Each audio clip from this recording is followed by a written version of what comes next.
Okay, hello, welcome to my talk on monolithic formulation for multiphase fluid structure interaction. My name is Marc Hirschvogel. This is joint work with my colleagues Jean-Paul Gerakis and Eric Esche from BAM. Just a short motivation. Fluid structure interactions are ubiquitous in many engineering disciplines.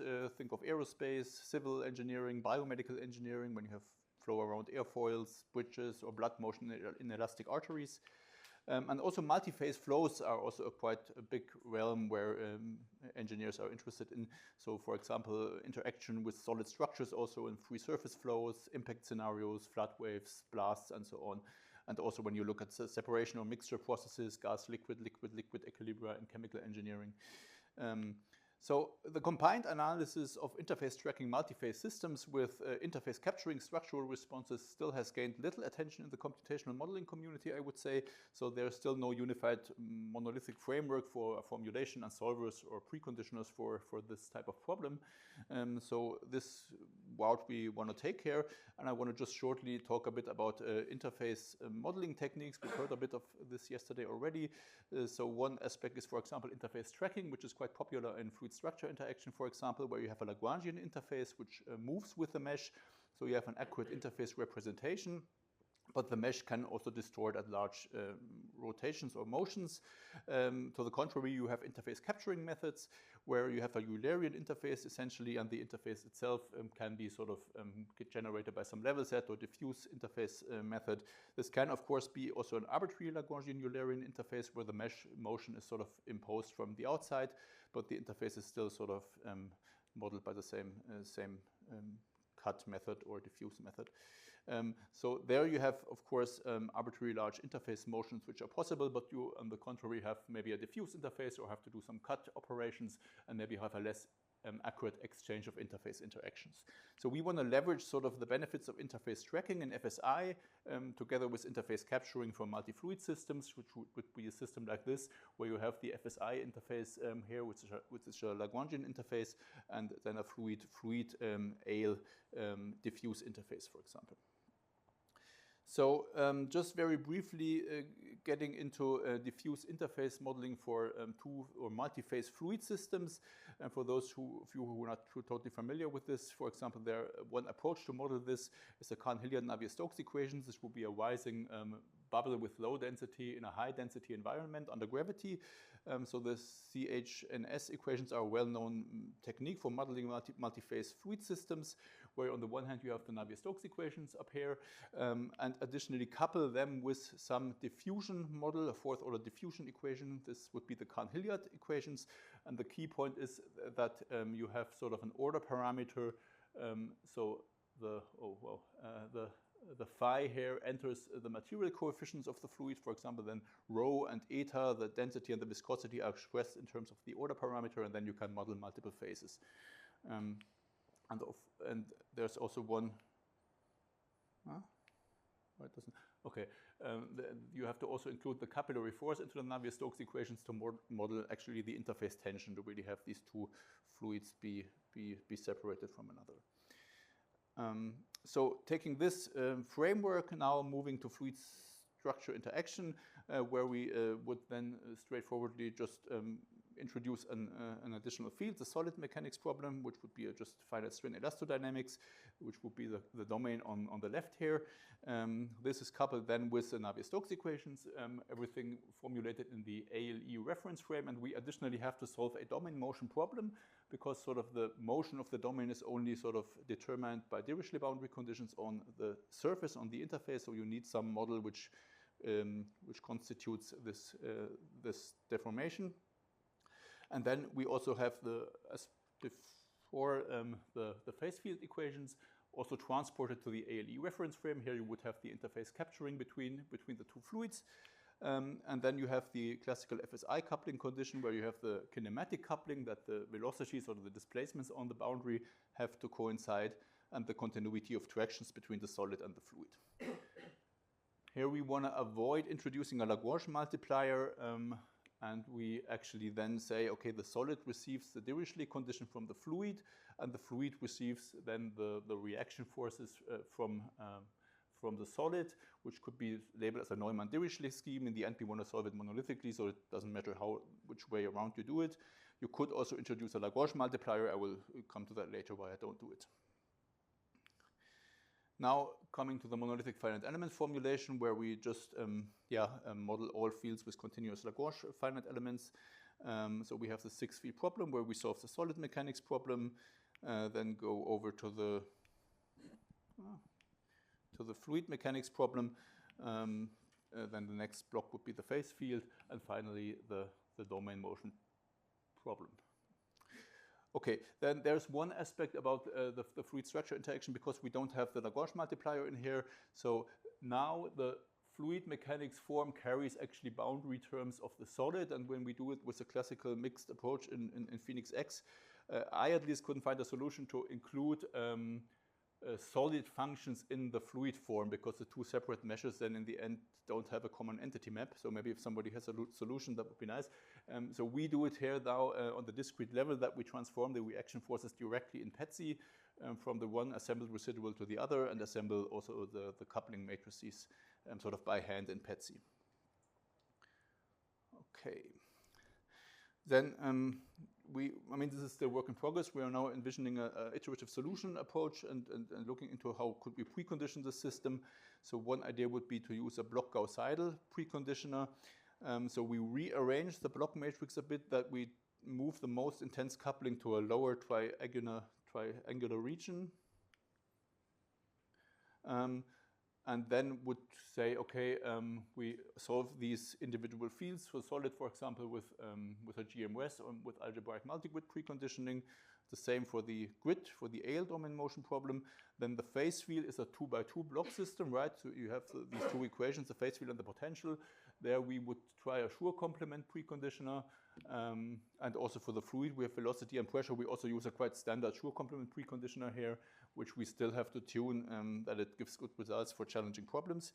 So here we found that it's better to form this phase field Schur complement, to solve first the equation and the potential, and do it this way around. Otherwise, it's sort of just converging slower.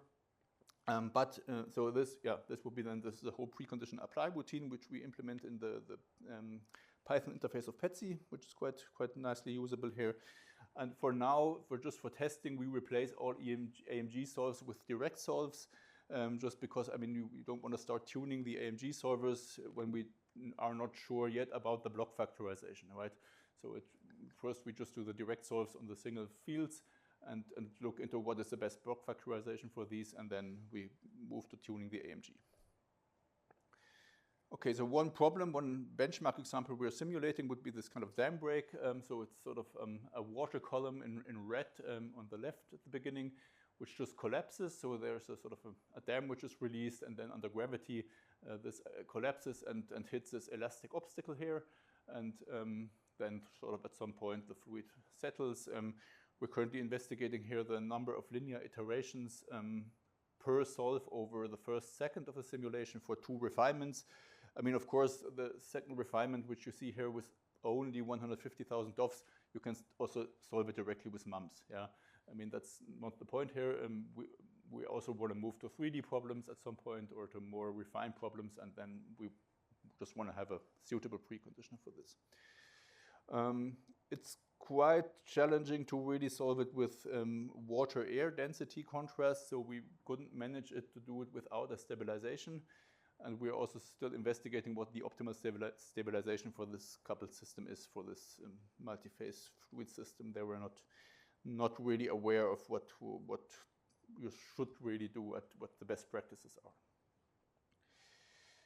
Okay, that brings me already to the conclusion. So we formulated, I would say, one of the first AL multiphase FSI frameworks that really encompasses a monolithic finite element formulation together with this iterative solver strategy and the specific velocity formulation for the Cahn-Hilliard Navier-Stokes system. There are also multiple formulations around.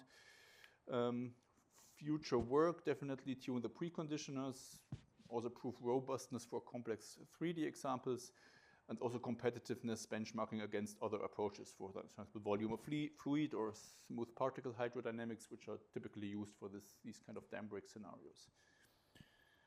With this, I want to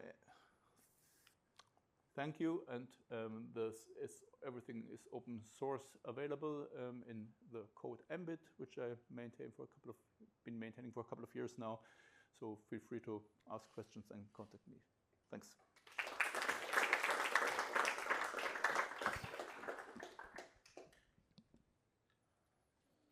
Thank you very much.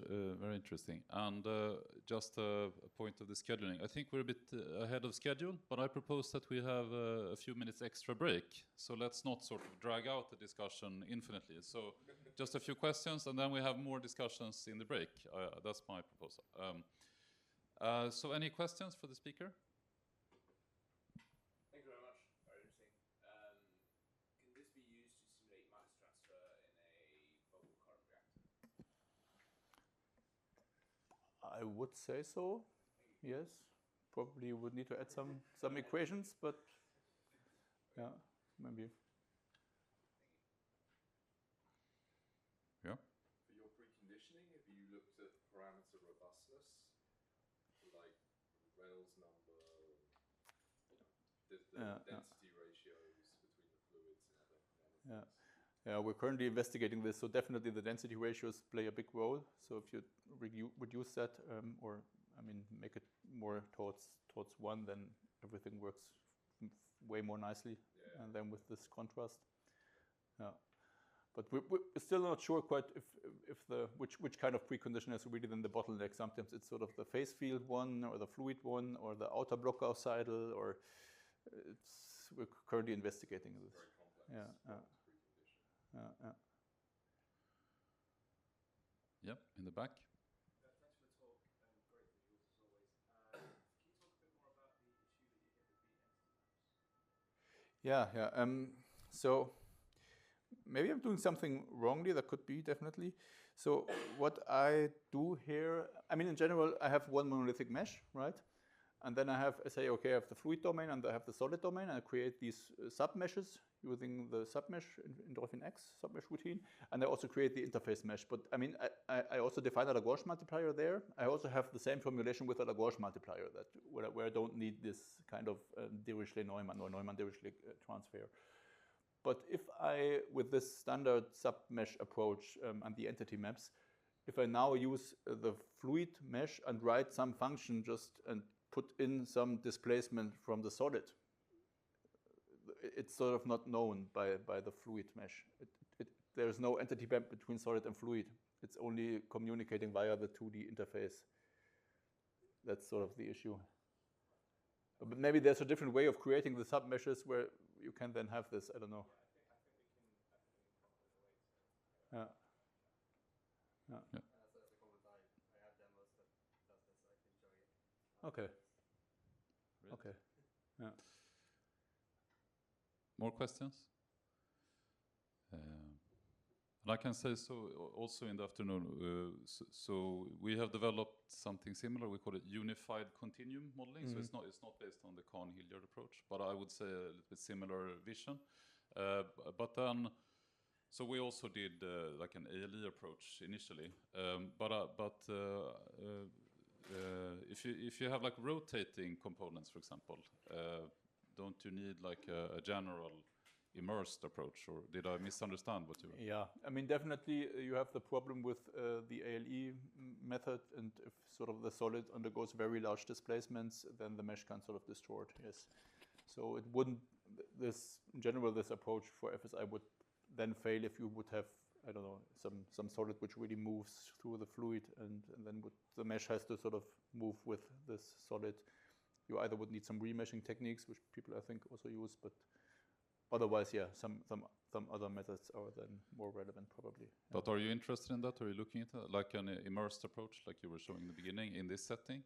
Yeah, I mean, for this problem, it works quite fine. For this elastic building which deforms, I mean, this is still quite a small deformation the mesh can handle this. Yeah. If you use a appropriate ALE material model at least.